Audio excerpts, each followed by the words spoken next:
Joining us here on the Rich Eisen Show, he's a Pro Football Hall of Famer. He's one of our favorites of all time and the subject of a Prime Video documentary available on Roku, streaming today only on Prime Video. Bye, Barry. We say hello to Barry Sanders. How are you, Barry? Hey there, Rich. I'm real good, man. What are you up to? What am I up to? I don't know. Thanksgiving, talking about the Lions, killing it. What else? A lot to talk about. Oh, yeah. And I like turning on Prime Video and watching documentaries of you, like that's what I'm up to. So, And by the way, I like the title, Bye Bye Barry, because obviously everyone talks about the way you left the game. But it also is like waving goodbye to you as you, pirouette and zoom past people on the field. You know what I mean? Right. It has kind of that double meaning to it. Yes. Absolutely. I like that. You know what I mean? I'm picking up what you're putting down. Why did you always do? Why did you say yes to this? What made you want to do something like this, Barry? For me, I think the timing was right. I think we've been discussing it for a few years now, and then NFL Films and Prime Video, kind of really wanted to get behind it. They wanted to put the effort into it and really make it happen. And for me, the timing was right. I mean, I felt like I could set aside the time to be able to really get into the story, to be able to devote effort and energy into it. And so that's really how it ended up coming about and why here and why now. What are people going to learn about you that they maybe already know, Barry? What do you think on that front?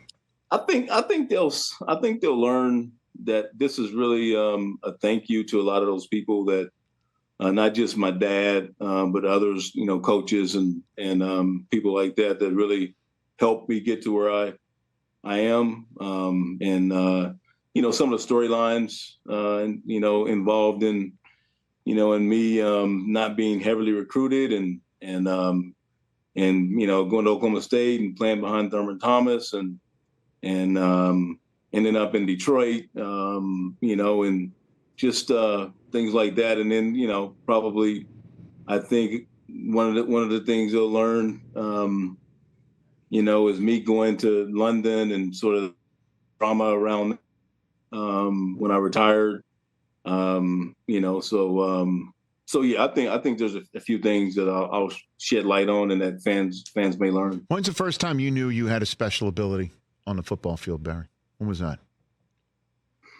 That's a tough question, Rich, because I felt like I always had that chip that I was trying to prove something, and so it would have been, I think it would have been late. It would have probably been somewhere in college.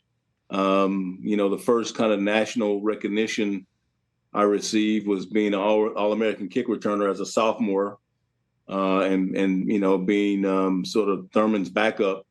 That was a kind of a landmark year for me, where I at least caught the attention of some national publications. I was a Bob Hope All-American, kick returner. And so I just caught the attention of football fans and that kind of thing. And so it would have probably been around then. Okay. And have you ever watched a piece of film of yourself and even marveled at what you did, where you're like, damn, I did that? That ever happened? No? Yeah? What do you got? Yeah, I mean, I don't know. That's a tough question. I only ask those, Barry. I see. I don't know what. I don't know who you've been talking to all day, Barry, but this is the way I work. You know what I mean? Not to. I should have known that. I should have already known that. But yeah, I mean, well, this is the thing. When you're playing, you don't get a chance to see how plays kind of shape up and everything that's going on within the play. So it's not until you go back and you watch the film and you see sort of everything that happened. But yeah, there's some times where you're surprised. You're surprised at some of the things you're able to do on a certain run or in a given play. Yes. Okay. And who's the one that you couldn't juke? Give me one.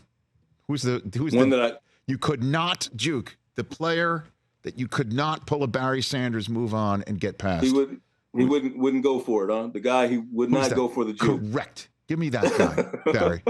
Give me that person. Who is that person? You know what? I'm gonna have to go back and study some film, Rich, because that person doesn't leap to mind, does it, Barry? I got some homework. You telling me I got some homework to do? It sounds like. Okay. You know. All right. So I have some homework to do. So then, who's the guy that you thought about before you went into the game?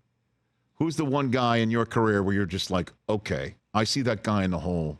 I'm gonna have to put my A++ Barry Sanders move on that cat. Well, I mean, you know, my first game was against the Cardinals here at home. The next week of my rookie year, we go to the Meadowlands, play the Giants. I think you know. I mean, number 56 for the Giants at that time. You know, I couldn't get him out of my head. Mm-hmm. You know, I mean, I did end up surviving that game, but they had. You know, this was 89. So, you know, it was LT, it was Harry Carson, it was Carl Banks. It was a lot of those guys. Man. You know, I forgot which year they won it around that same time. They won the Super Bowl. Yep. But obviously Coach Parcells was there. Phil Simms was there. I mean, they had so many guys, Hall of Famer type players there. So yeah, that's one game I remember where I'm playing against, you know, historic great player that I was definitely thinking about, you know, and so yeah. So yeah, did LT say anything to you that day about rookie? Did he talk to you? Did he bark at you? He actually did. What did he say? He actually did. What we got? After the game because we were running the run and shoot offense.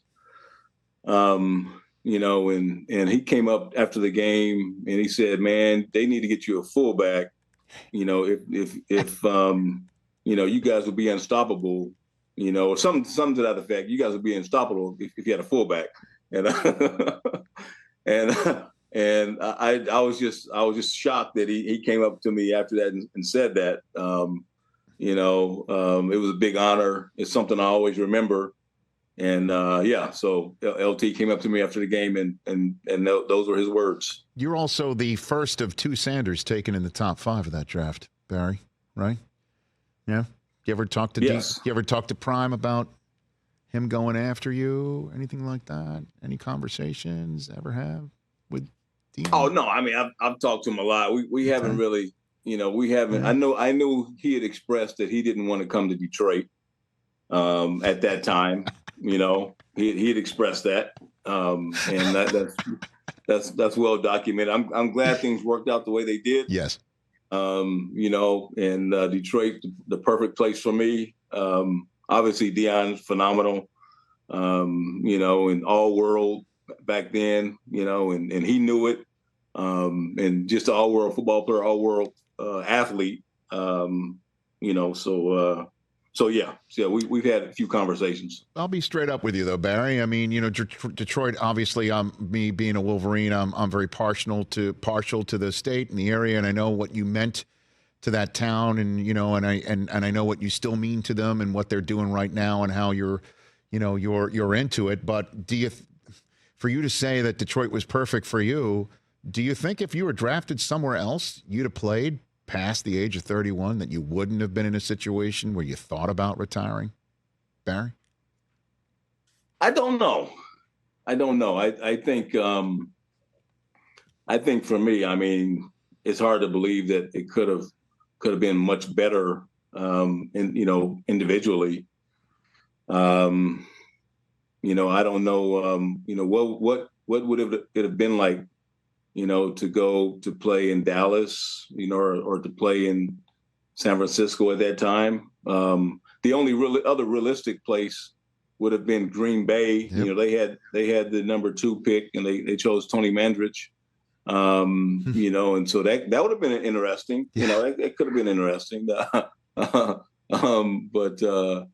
and you know, of course, you know, we were in the same division. We are in the same division, and were back then. Yep. So a lot of battles with them. You know, it's hard. So it's hard for me to even imagine, playing for such a arch rival like they are. Yeah. Which I believe we have them coming up this week for Thanksgiving, you do. right? Not to get, look at you trying to change the subject. No, I will not let you out of my tackle, Barry.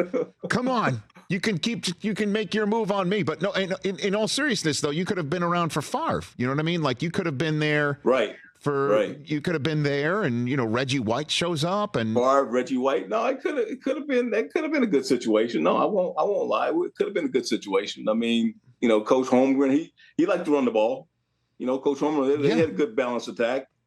Sterling Sharp and those guys. No, yeah, it was.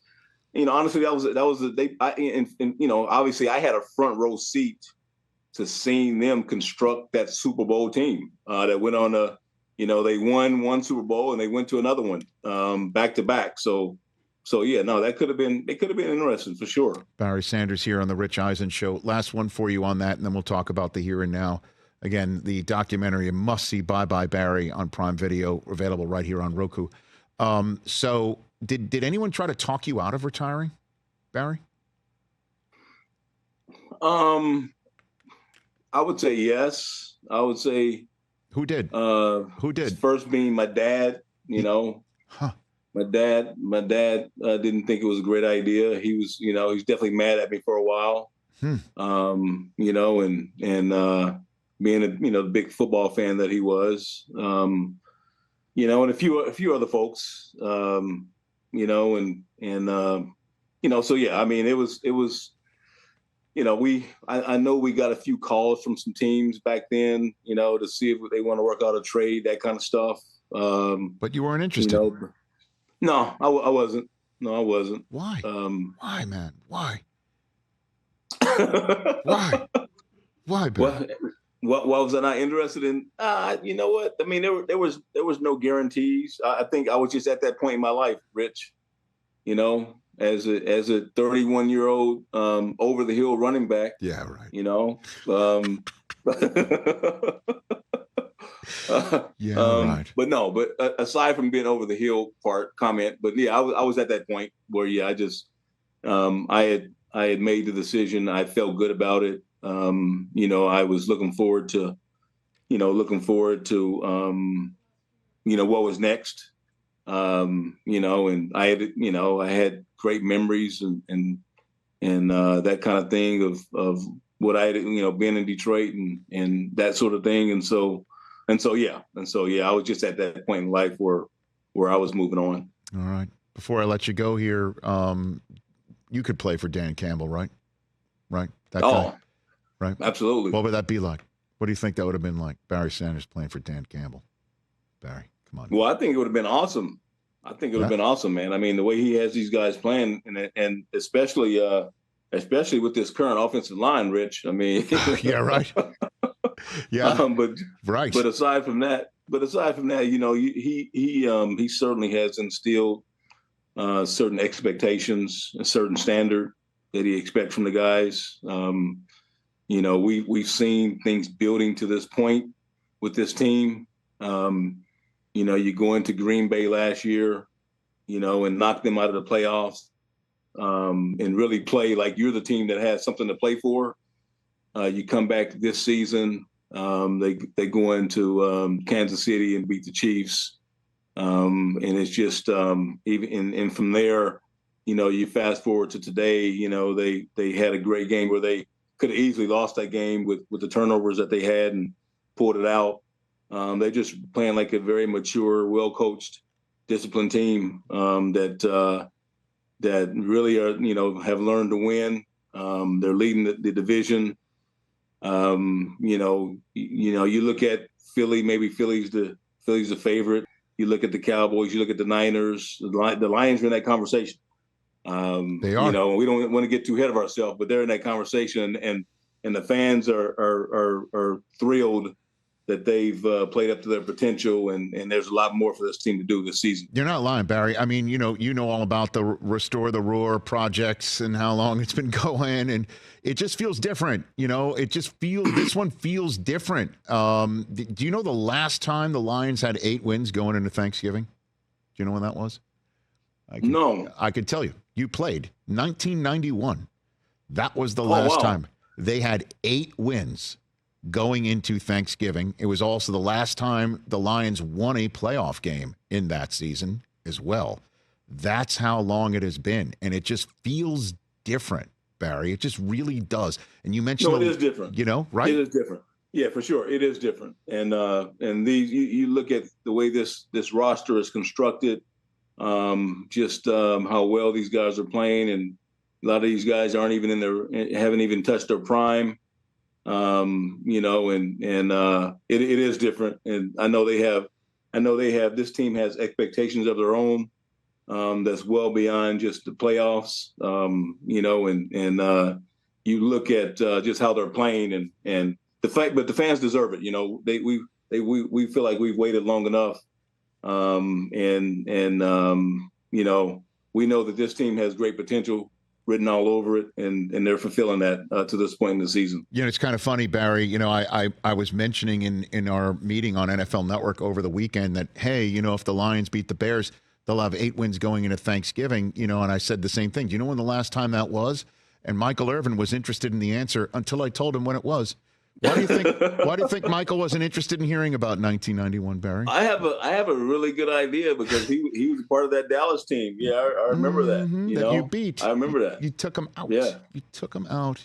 We did, but he went on to win, I think, 3 Super Bowls in the next 4 or 5 years. You helped build the character for him, Barry. You helped build the character. You know what I mean? That's what you did. When you see Mike, tell him he's very welcome, man. He's very welcome. I will do that. And what last one is, what did you learn about yourself or your story from this documentary, watching it? What did you learn? Oh, wow. I think maybe just that, you know, there seems to be a lot of interest in that decision that I made all those years later, and that you know, people still have that sort of interest in it, and there's intrigue about just my story in general, you know, and you know, so I guess that would be one thing that I guess I learned. That's a very nice way of saying you broke Eminem's heart, Barry. That's another word. He definitely seemed pissed, you know. Eminem definitely seemed pissed, man. You know, so, but yeah, that definitely came through. But no, I'm grateful that he, you know, Eminem and guys like Jeff Daniels, yep. You know, and others, you know, Detroit personalities, you know, really spoke and you know, gave their input and gave their opinions about being Lions fans and just that era. It's a great documentary. Bye Bye Barry, again, available right now on Prime Video, only on Prime Video, which is available right here on Roku. What a pleasure as well. Have a great Thanksgiving, Barry. Let's chat soon. Again. Appreciate it, Rich. Great talking to you. Talk to you soon. Right back at you. That's Pro Football Hall of Famer Barry Sanders right here on The Rich Eisen Show. Catch The Rich Eisen Show every single day on the Roku channel, 12 to 3 Eastern, for free.